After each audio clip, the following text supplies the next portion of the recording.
Hi, everyone. Welcome again to another episode of Cleaning the Built World podcast. I'm your host, Nathan Ma, co-founder at Mero. With me here today, I have Ben Gardecki from CityFlow Cleaning. Ben, if you don't mind giving everybody an introduction to yourself and your business, yeah, we'd love to hear from you. Oh, excellent. Wait, Nathan, thanks for having me on today. And we've had some pretty good conversations in the past, and really, I'm just happy to be sharing what I can with you. And if it helps others, great. My name is Ben Gardecki. I'm with CityFlow Building Maintenance Corporation. I'm the managing director for the company. And CityFlow was founded back in 2019.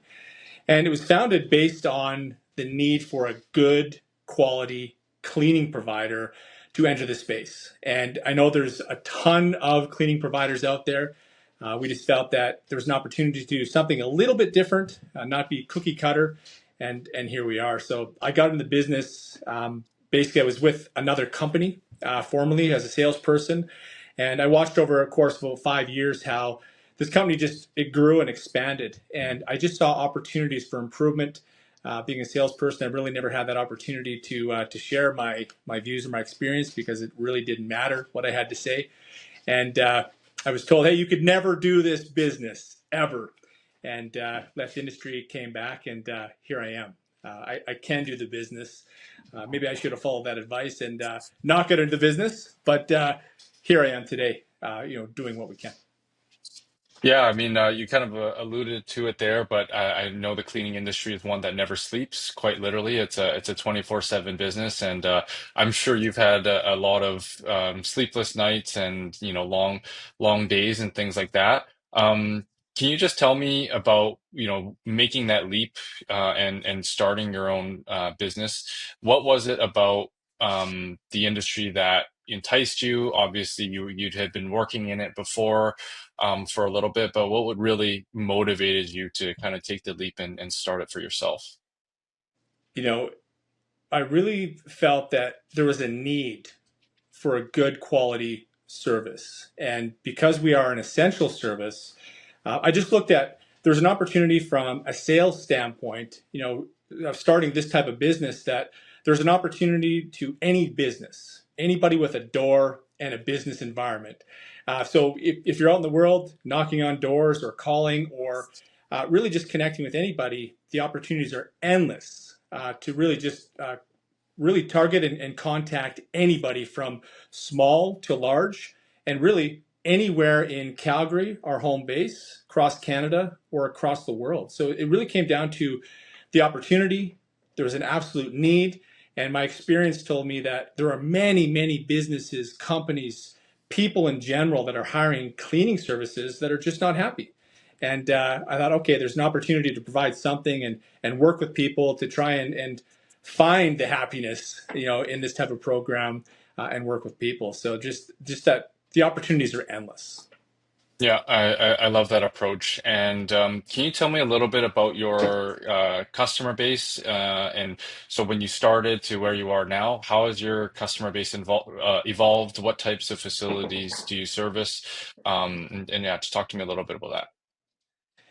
You know, Starting in this industry itself, the focus for us and CityFlow really has been on multi-location businesses. So businesses that have more than one location, or if you're a brand, you have multiple retail stores or multiple buildings, multiple administrative offices, and so forth.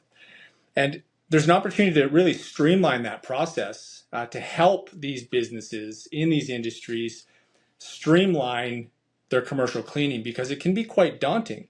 And if you've got locations that are spread out all over a city or all throughout a province, sometimes you're dealing with individual people, that are handling the cleaning side of things. And as a result, things can get kind of diluted. They're not the same. There's no consistency, good or bad. And it becomes kind of a headache dealing with multiple people. So we wanted to focus on industries, of course, that have a business that has multiple locations or multiple places where we can assign cleaning teams. So primarily we got involved into the restaurant space, which was an incredibly difficult space to enter. Commercial kitchen cleaning, front of house restaurant cleaning. That's a big part of it. We also get into the retail sector, industrial sector. So we're looking for really any type of industry that has a business with banquet rooms, with large commercial washrooms, with administration offices, with an element of maybe there's a bar, a restaurant, a kitchen. Maybe there's a place where there's mechanics or there's oil, there's shops. So just a well-rounded type of industry that we can apply our skill sets throughout to really just simplify that cleaning process. That's great. And I think what you kind of mentioned was you really kind of wanted to make a difference in this industry by doing things a little bit differently than maybe some of your peers or some of the other businesses out there. Can you speak to what makes City Flow unique or different from other cleaning organizations? What does your pitch sound like when you're approaching a potential new client? And how are they going to look at City Flow differently than maybe their incumbent or another competitor of yours?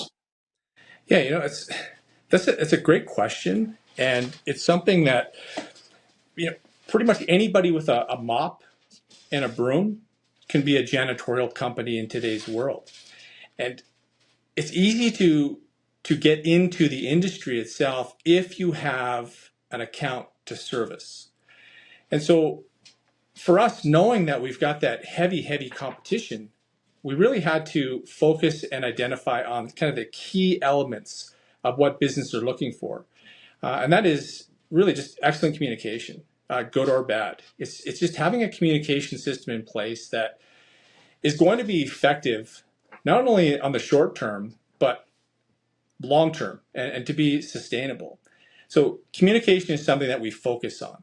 When we're dealing with our people itself, we're going in with the mindset of a volumes type approach. So many companies that are out there are able to, the owners are working in the business. They're maybe cleaning accounts at night. They're working with their teams, and they can only grow to a certain scale because they're the ones that are doing the bulk of the cleaning. So one of the approach that we take is that the owner or senior management within the company are not physically cleaning locations, day over day. Okay, there's going to be elements of training components and elements of support and that kind of thing, but it's finding people and assigning them to a location so that they can actually now provide the frontline service. And this allows us now to focus on business development, working more closely with our clients during the days or evenings whenever they're available. And that focus now allows us to grow and expand the company and take on more than one or two or three accounts. And when you start taking on more now, we start to separate ourselves from the smaller companies that are out there that just don't have the ability or the skill set or really the style to grow to a large scale. And therefore, they're stuck. So for us, we understand that that's always going to be our competitor, which is that smaller size company, thousands of them, and they can be fairly inexpensive overall because they're owner operated with no overhead. We also have the legacy companies, which are massive companies out there. Well, we're all pulling from the same worker pool. So when we're trying to find people, whether you're on a legacy type scale or entry level with a couple different accounts, we're after the same types of people to fill positions and roles within the company. And that's not easy. So you just have a better system in place as you grow and scale. But our recruiting itself is ongoing. And we have effective recruiting that is constantly ongoing. I'm interviewing 2 to 3 times per week just to keep myself sharp, keep myself with my finger on the pulse of the cleaning communities, who's out there, who's looking, what's going on. And keeping that line open is something that I feel is quite different with what we do, is because we're ongoing. We expect that it's going to be more of a potential short term with a person versus that long term. And when we break it down now, we say, okay, we've got an account, we're starting to grow, we've got a constant flow of people. It's the systems within now. And some of those systems are, most people that come to us, they love to clean. That's why they come into us. They love to clean. We've been cleaning most of our lives, our own home, our own washroom, bedroom. We love to clean. Well, our job is to now, put an interview process and a question and steps in place to say, okay, we know they love to clean. What's next? What type of person is this? So if they kind of make it past that, they love to clean, that's step one. Well, step two is, can they clean? And we find that most people, they don't really know how to clean. So we've got the systems in place to make sure that we're teaching people the steps, the procedures of how to sweep a floor, how to mop a floor, things that people think I can do it, I know how to do it, but they haven't necessarily been cleaning up after hundreds of people every single day versus just cleaning up after themselves. So we know that they want to do it. We know that maybe they can do it. Now it's how long do they want to do this for, and can they be sustainable with this? And our process now of working with people is working with them in each of these different categories along the way to see if we can be sustainable with that person long term or forever, whatever forever is the lifespan of that particular servicing agreement that person's assigned to. So those steps along the way now, from starting a business to managing a business to growing a business itself now, is key steps involved in working with those people along the way, because the people, the frontline workers, are really the core fundamental of being sustainable and also growing. So those processes in there from start to finish are what I believe help us stand out and give us a fair shot at, at growing and expanding and maintaining and being sustainable for long term, without losing everything and always having to start over again, or me jumping into the business and cleaning a location every single night. Yeah, I love that approach. I mean, I think it really speaks to a few things. You talked about the recruiting and the frontline staff and the importance of that. And you kind of also touched on how, the small companies versus the big companies, how they differ in their practices, and maybe how that creates an opportunity for, let's say, a smaller company to, work or take the position of a larger company and start to grow. And I think so much has changed in this industry, from even when you started in 2019. And so that kind of leads me to my next question. What I'd love to ask you is, in general, what are your thoughts on the current state of the industry? Obviously, we had a pretty major event happen in 2020 that I think really shifted how things went. But how do things differ today in 2024 than, let's say, when you started? It comes down to the type of person has changed who's entering the cleaning space.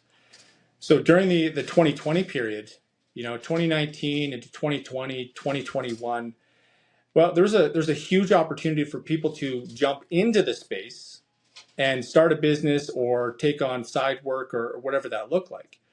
Um, but the volumes of people have changed. Like back in the day, there were just volumes of most demographics that were available in droves, and they would work for reasonable amounts of money, and they do difficult things, and it was, wouldn't say it was easier. However, now that we kind of fast forward to today, we've had a huge surplus of people that have come to Canada.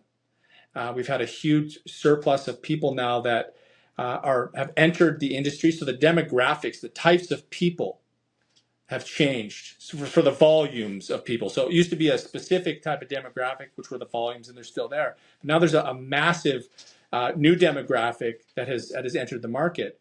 And a lot of the times, they're not willing to work for the same type of wages that formerly, back in the day, people would work for. And that's had a tremendous impact on client accounts, because it's really difficult to reduce versus you need to increase your costs. So the cleaning industry is quite unique, because it's really difficult to increase your cost year over year, because there's always somebody who's going to do it for less. That's the reality of this. And so the biggest change overall is the type of person. there's not really the same type of like the lifer, somebody that wants to commit to be, a professional custodian or a cleaner of some sort. And many people want to get rich quickly. They're looking for that massive, huge payday to do little amounts of work, and it's not realistic. You have to have an approach to this that becoming a cleaning person of any scale. You have to look at the big picture here and do more than just 2-3 hours per day or 30 hours per week because of the competition. So over the years, we've seen the rising costs. The type of person has really changed that demographic. What people are willing to work for has changed, and the commitment. People are moving on so quickly now to other things. The next shiny object, whatever is being promised, they're moving on. So it's difficult to really just find and really just harness good quality people for long term, because the pay scale has really, it's not capped per se, but it's difficult for somebody to, unless they're getting into management positions or scaling a business, it's hard for them to earn exceptional amounts of money for that income. So that's the biggest thing over the last couple of years, is really the type of person entering the industry and the quality of that person over time. It's changed a lot, and we've got to, of course, adapt to that change and just address that, and of course be successful as a result of the changes that we're making, understanding what's going on. Yeah, I mean, I think you touched on so many good things there. From, the what some companies are maybe mistaking, and getting into this space for the wrong reasons. And yeah, I think in every industry, there's sort of the folks that look at it as a, for lack of a better term, a get rich quick, and that I think cleaning is far from that. While it can be obviously fruitful and be something that is obviously can be something that you do very well. I think there's also a lot of hard work that goes into it. And I don't think there's any secret that cleaning is a tight margin industry at times. So I'd love to kind of build a little bit more off of that, kind of aspect of, what do you feel like some of these companies that are getting into it for the wrong reasons, what are they getting wrong about cleaning? What is that kind of fundamental switch that you think that maybe you've recognized that some others are not, and what's going to lead them to, if they do something, if there is that one thing to success, or if they never get it, maybe to a potential failure? Because I think, yeah, like you said, cleaning offers a great way to start your own business, be your own boss, be entrepreneurial, but at the end of the day, it's a competitive space as well, and so there are winners and losers. And so just kind of communicate or talk to me about that thing that you would say to them, this is the thing that you need to really wrap your head around in order to make it in this industry. Yeah, you can't do it alone, and you can get into the industry. Like, many businesses start with an owner who's got a certain skill set or a mindset or enough money to enter a space, whatever that industry or that space is. Specifically, commercial janitorial, if you get into the space and you're going to do the work yourself, you have to recognize that now you're committed. You're committed to that client, to a standard, and it's an evolving standard. And that commitment itself, depending on how quickly you want to grow, or how much time you want to put into this, or how much money you need to make, could be 24/7, 365 days per year. It's possible. So understand like what it is you're getting yourself into. The other thing is that getting into this industry itself is, we've all heard the standard question that's out there, or the phrase where they say, how you treat the janitor is a reflection of your own self, and on and on and on. But the reality is that the industry itself is kind of looked down upon. You can definitely have success and high level people and high level thinking, and many people are respectful. However, at the end of the day, if you said, I am going to be charging $100 an hour for my service, they would just be like, okay, regardless of how, how high you are, how professional you are itself. Say, well, listen, I can probably get somebody to do this for, $15 per hour. Like, I don't know if I need to do that. And so it's that expectation that society has that cleaning and janitorial, although it's essential, it's a service that anybody can do. Anybody can do it. It's just a matter of, one, do they want to do it? And do they want to do it long term? Do they have a passion for it? Many people can do it, no problems. You've got heavy competition. Understand that. It's heavy competition. Everybody out there is your competitor. We saw that, over the 2020, how many people started companies. All of a sudden now I'm a disinfection service. So you've got heavy competition. So know that. Know that this is not a luxury industry for the most part. We're not offering a luxury service. It's not luxury like buying a luxury article of clothing where there's a huge markup because it's just that luxury brand. Well, the cleaning service is not a luxury business. So you're not able to charge luxury profit margins. And even the legacy companies that are out there, you can get to a certain scale where you can charge a fair price. But in today's day and age, even the company that's been around forever is still has to be quite aware of who's up and coming because they're charging reasonable, fair pricing. So don't be greedy is the big thing. When you're pricing out a service itself, you might think, oh, I think it's worth this much. Well, in reality, you have to take a back step and go, okay, maybe it is in my mind, but it's not a luxury service. Am I making a luxury profit? Am I trying to pull a 40, 50% profit, 60% profit out of, mopping a floor? You better, think about that. So understanding what the industry is and what it isn't, it's looked down upon as anybody can do it. So when anybody can do something, there's mass competition. And what are the prices? What can I actually charge? We're not a luxury industry, so it's rethinking how you're going to actually price. And when you're in the business now, if you want to grow and expand, you cannot be greedy. If you want to have 3 or 4 or 5 accounts, and you have to bring on new people, well, you can't just slash the wages of everybody else to pad your own pockets. You've got to make sure that people are paid well that are doing the work as you're growing and expanding. So be very cautious, jumping in the industry of understanding the competition. You have a plan to deal with that competition day in, day out, every day, all day long, forever in the industry. And 2, understand pricing. Understanding what the industry is not a luxury industry, and build your business accordingly based on those 2 factors.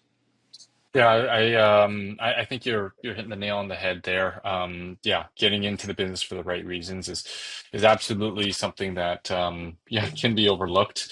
I want to kind of bring up something, when we first met, I think we met maybe about a year ago, or just a little bit less than that. And when you kind of came to me, you mentioned that you were having a few challenges at a particular site. And obviously at Mero, we offer a technology and a solution that you thought could potentially help. Can you just bring me back to that situation when you were investigating technologies and what really was kind of the challenge you were facing when you were looking at different solutions like Mero?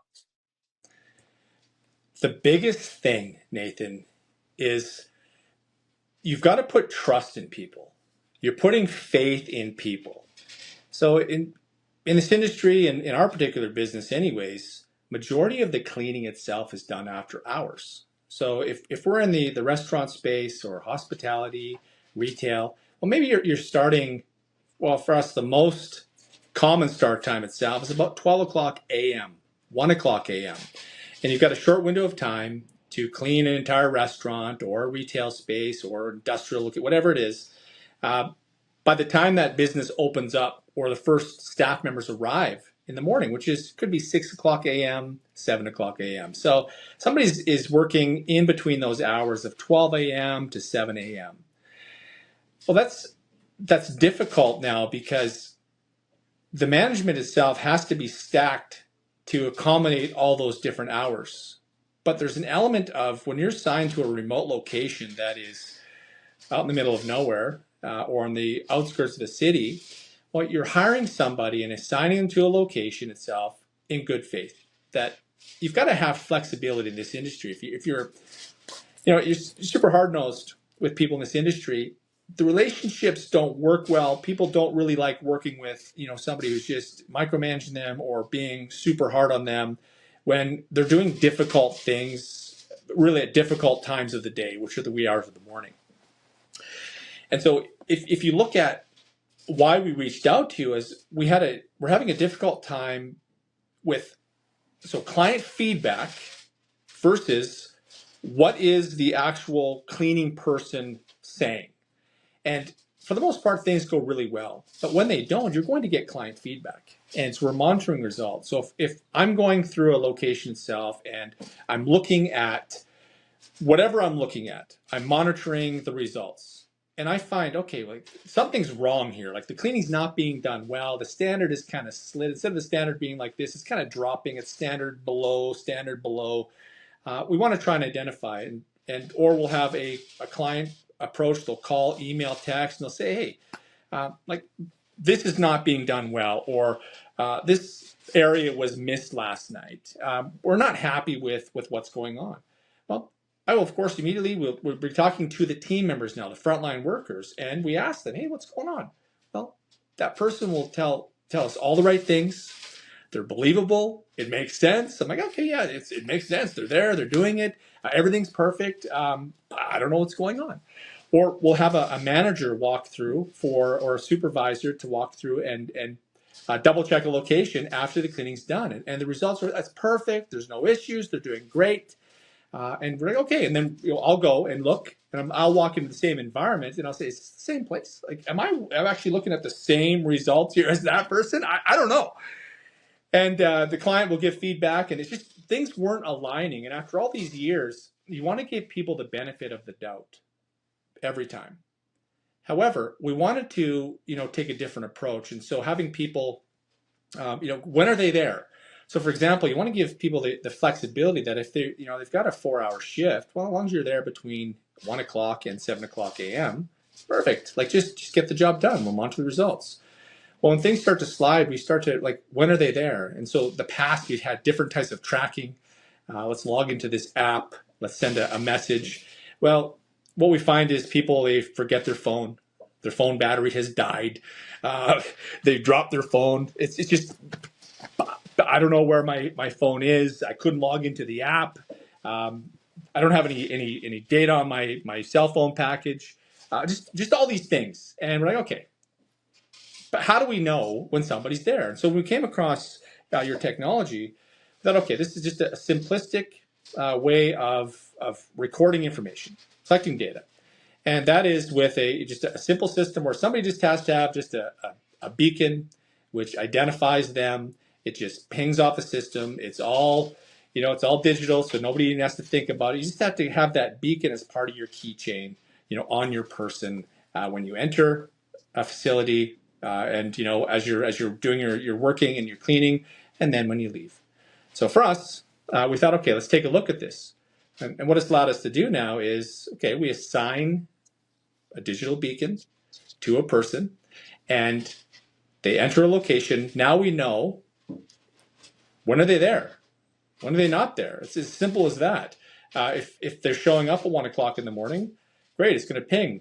If they're leaving at 4 o'clock, great. The system has allowed us now to really find the patterns that were happening within the locations and with the people. So the patterns now and the actual data that was provided to us tells us a story versus the human story. The questions that are being asked. What time are you there? What time did you show up? Did you service this area? Did you service this not area? And they're going to tell us one thing, and we're going to listen to it. Okay, yeah, great, yeah, makes sense, logical. Then we look at the information provided, which is actual numbers timestamps, in and out of locations and areas, and we go, wait a minute, we're seeing here that you arrived at the location at 3:30 a.m. and you left at 3:55. What in the world? So we started to see now the inconsistencies with people. They're telling us one thing, the data doesn't lie. It tells us what's going on within that location, independent of somebody.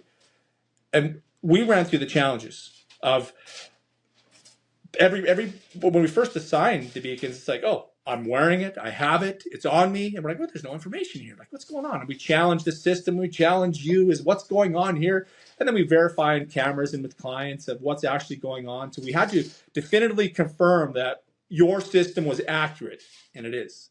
And once we were definitive and we knew without a shadow of concern it was legit, now we could basically approach the conversation with our people and say, hey, I know that you say you were here for 4 hours, but like it's looked like the last 5 days in a row here, you're only here for 35 minutes, and you're only starting here and here, and you've missed all these areas. So it's helped us now really understand what was going on, independent of what somebody was saying was going on.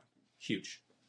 Wow, yeah, that's very powerful, and obviously, I think there's so much to unpack there, and yeah, your experience, and obviously as being so close to the frontline staff, and just having that visibility into is what they're saying and what they're doing, and creating that accountability amongst them using very simple technology, and something that I think you've been able to expand with and grow with at multiple sites. I think that's been really, really fun to watch. And I guess to summarize your experience with Miro, if you had to, how would you quantify or I guess, put some sort of metric on kind of how Miro has helped your business, if you can in any way? You know, it's helped us immensely in the fact that it's provided now kind of a story of what's happening within a location itself. It's an independent, it's like a standalone story, a standalone amount of information itself, which we're able to use now against or versus the human story of what's actually happening. So it's allowed us now to be more efficient in our approach. So if, for example, we want to go out and land some new business, well, we have a good idea now how long things actually take, versus you can try and calculate cleaning per square inch, cleaning per square inch per minute per hour per day. You can try and do all that stuff, and you can get a number, a ballpark, and whatnot. But in actuality, every person is going to be different. And if you go from the extreme, the lowest, to the extreme amount of time and try and find something in the middle, it's really difficult to do unless you're trying to do it yourself. But even you doing yourself, if you've got a different mindset and a different skill set and a different want, it doesn't really work out. This has allowed us to look at the times. So if somebody, for example, is at a location, we know, okay, a 15,000 square foot location with X amount of washrooms and X amount of space should take approximately X amount of time. Now, you can break apart that time depending on how sophisticated you want to be with a system like yours. And you can break it all down and be specific. How long does it take to clean a specific washroom? Okay, you can do all that. But for us, it was a matter of, we have a good idea of how much time it actually takes to clean a location day over day or per cleaning. And this information that's provided to us now has given us actual numbers, real time, regardless of the person, whether they're young, to old, to any demographic, male or female, doesn't matter. It's given us now the ability to pick the averages and find out what things actually take, and then adjust our strategies around that. And we can go back to existing clients now and say, listen, we're overcharging you. We're able to drop that now because we don't need this much time. Here's why. Or listen, we're really undercharging you, and here's why. Here's the information itself. We can justify, like, it actually takes this amount of time. And if you're not getting this amount of time, well, you're going to have maybe a drop in service. We're not meeting your expectations. So it's giving us the language that we're able to use now, and moving forward with new potential accounts, to go there with sharpened up pricing, sharpened up technique on, we know definitively this is how something is done consistently across, here's 10 locations, that here's the average of those, they all have the similar size washroom or space or office, whatever that is. And it gives us, I believe, just significant advantages internally, knowing the numbers intimately based on, I maybe thought I knew based on former companies and former experiences and whatnot and trial and error, but this is really helping out to identify, do we want to maintain this account or not? Do we want it anymore or not? Do we want this new account? Is it worth it? Is it not? And that. So having that information itself has been really instrumental in our bottom line, and just knowing what we are talking about with actual numbers, with actual times, with actual statistics over time. That's been huge. Yeah, really honing in your contracts to sort of find that balance between the time spent and the cleaning required, and what the labor rates and all those sorts of things. That I think Hmm. Miro did a good job of yeah, giving you the raw data and allowing you to interpret it, and make those decisions for yourself to essentially optimize your cleaning, your workforce, as well as really your pricing and quoting. So I think Mhm. that's really impactful from my position to hear that, because obviously, yeah, someone like yourself, you're on all aspects of the business, from the pricing to the operations and the actual implementation. Um, do you have any anecdotes or maybe a quick story? I think maybe we've touched on them in the past, if you can recall, any time where Miro has positively influenced an employee's behavior or their productivity. I think you kind of touched on the idea of the kind of stories, but maybe just tell me an anecdote about a time where it worked out for the better for an employee by leveraging the Miro system. Yeah, it stemmed back, a few years back, and we actually lost an account. And we take pride on sustainability, effective communication, really just being there for the client, and just providing that consistency no matter what. And good or bad, we're always going to take accountability, stand up for whatever it is that we need to stand up for, and make sure that we hold ourselves accountable so we keep moving forward with the client. And that's key. That's huge. A big factor here is that we were working with an experienced team, with us since virtually day one back in 2019. Excellent team, like absolutely dynamite. They had the ability to expand and contract with X amount of people depending on what was needed. They were always there, or we thought they were always there for us. And we got a lot of complaints. And the complaints were things like, we don't even know if they've been here or not, or they're being selective on the areas that they're cleaning. There's just no consistency. And talking with this team, they were just so good. And to see them in person, they would just do the most difficult things every day, all day long, just unbelievable. And to hear this, they always had a reason why it's not true. They'd always verify with pictures and videos, and they held themselves accountable for the most part, um, in every way possible. It was hard to deny that they weren't being truthful. So when we lost that account, really just took a step back and said, okay, like we identified most of this stuff. We thought that we were under control here. We made all the adjustments, but for some reason they were still happening. The same concerns. So the client said, "Listen, we've had enough. We're just moving on now." And they're like, "Ben, listen, we like you. Great communication. You're always there for us. You're responsive.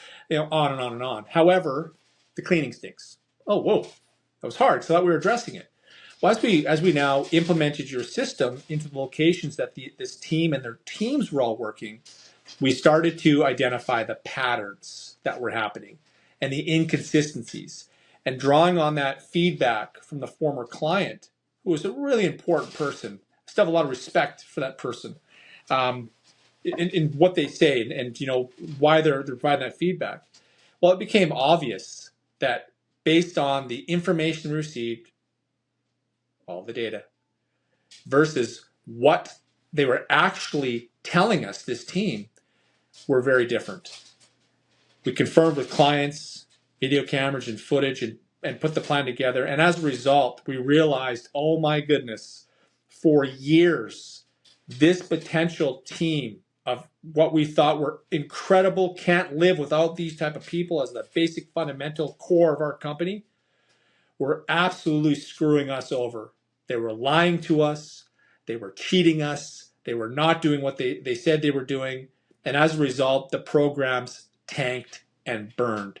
It gave me and my administration an absolute nightmare, a headache to deal with, because we were always trying to be detectives. We had to just discover everything, creating enormous manager oversight and involvement, and frustration and conversations and time that didn't need to be happening.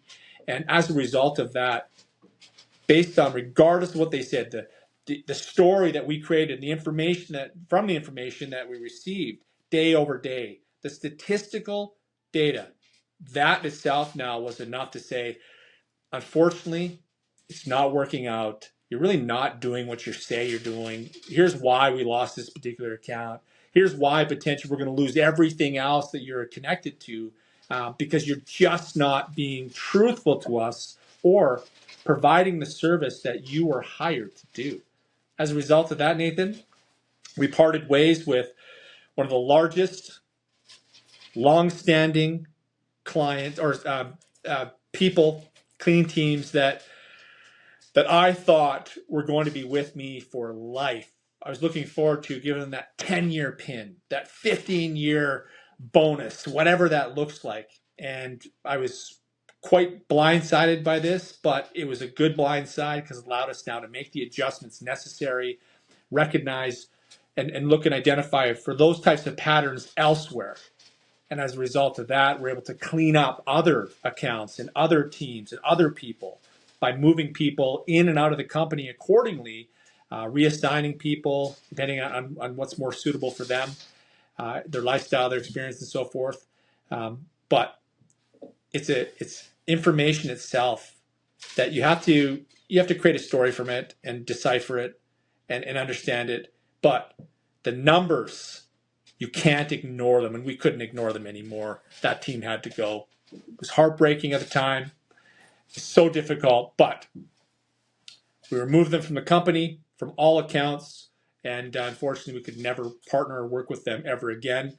Um, you know, or even give referrals and so forth for that.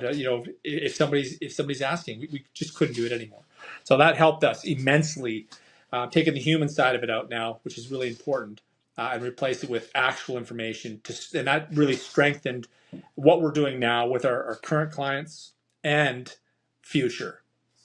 That's great. That's a great story. Appreciate you sharing. Yeah, I think there's always a challenge when, yeah, there's sort of if you're working directly with these staff members or whether you're subcontracting. I think there's just such a can be a gap in yeah, hey, nobody's here to check up on me, and I think unfortunate or not, I guess sometimes human nature kicks in and shortcuts get taken, and I think what Miro can highlight is those shortcuts aren't always they can't always be swept under the rug, and I think that's a good story that you told. And so yeah, I want to move into a couple of my wrap up questions here as we start to come close to the end of our time, but now with the benefit of hindsight and having gone through multiple deployments with Miro, what advice would you give to a potential company that is facing similar challenges to CityFlow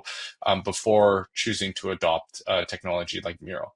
So you could talk about challenges or maybe hiccups or just things that these are the things you need to know before working with a technology like ours.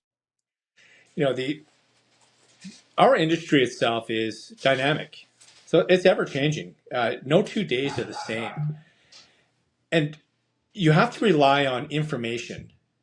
We're a human business currently. It's mainly it's human to human. So there's that communication that has to happen. So knowing that you've got to communicate effectively with people. You have to ask them questions. You've got to have feedback. You've got to be able to believe each other. You've got to have the trust in each other. Well, in this industry, just like any industry itself, people typically have their own best interests in mind. And when we're doing something which is incredibly difficult, like commercial cleaning, a person now will show up and do the same things, or they're expected to do basically the same things every single time. So if there's 10 things you need to do, you do them 10 times. So how you manage that constant same thing day in, day out, well, that's one side of it.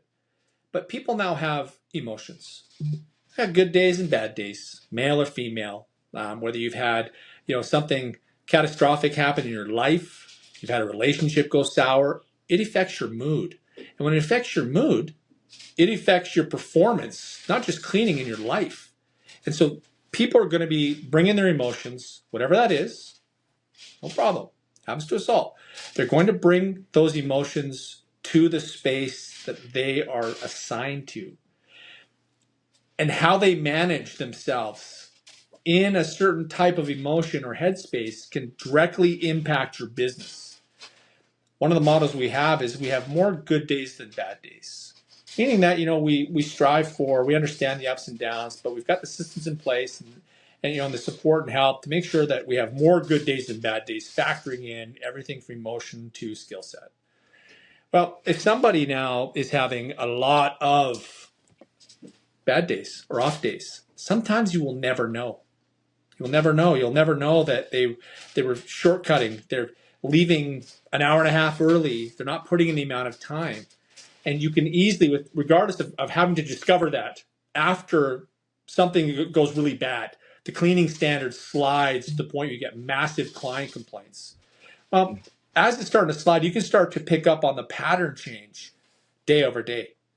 And after even a couple of days of something that is kind of at the sliding scale of performance, you can jump in there and ask, hey, what's going on? I just wanted to check in with you today. And I just see that, hey, maybe you're not putting in a lot of time in these particular areas. What's going on? Is something impacting your life? You can just have the conversations to try and understand and identify what's going on with people before it gets out of hand. Many clients, they understand it's not perfection. We're not looking for perfection. There's going to be some good days and some bad days. There's no question about it. But for us now, as a professionally managed company, we want to get in there and find out after a couple bad days based on the data, what's going on. And that is instrumental in making sure that we're being proactive in our approach rather than being in a reactive state down the road and reacting. That puts stress on everybody else. And then we're always panicking. That's when things really slide. So helps keep us in a proactive mindset and a proactive approach to our people, performance, and outcome. Perfect. Yeah. Yeah, Ben, I guess my last wrap-up question here, more of a fun one. Where do you see the cleaning industry in the next 5 to 10 years? You kind of made a slight reference to robotics and things like that. Just tell me, I guess, in general, where do you see this industry going in the next 5 to 10 years? The cleaning industry itself is really it's going to be quite similar to what it is today. That's my personal opinion on this. There's definitely elements of robotics. Elon Musk, for example, he's coming out with his robots, and everybody's going to be able to buy one. But we're not there yet.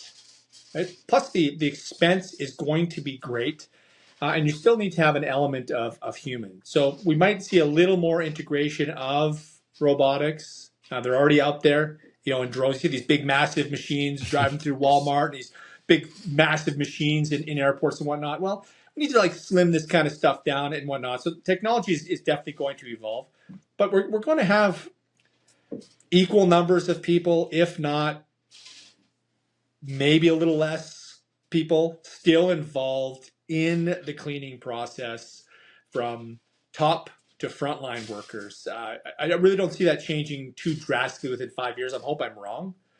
We definitely want to be a part of any new technologies. If we're buying robots, well, we're going to buy some robots. There's no question about it.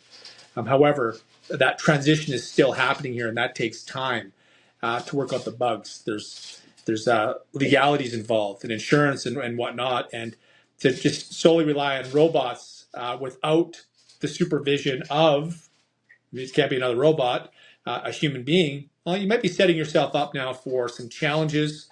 So maybe we start to move into integration, but cleaning business itself revolves around usually dollars and cents.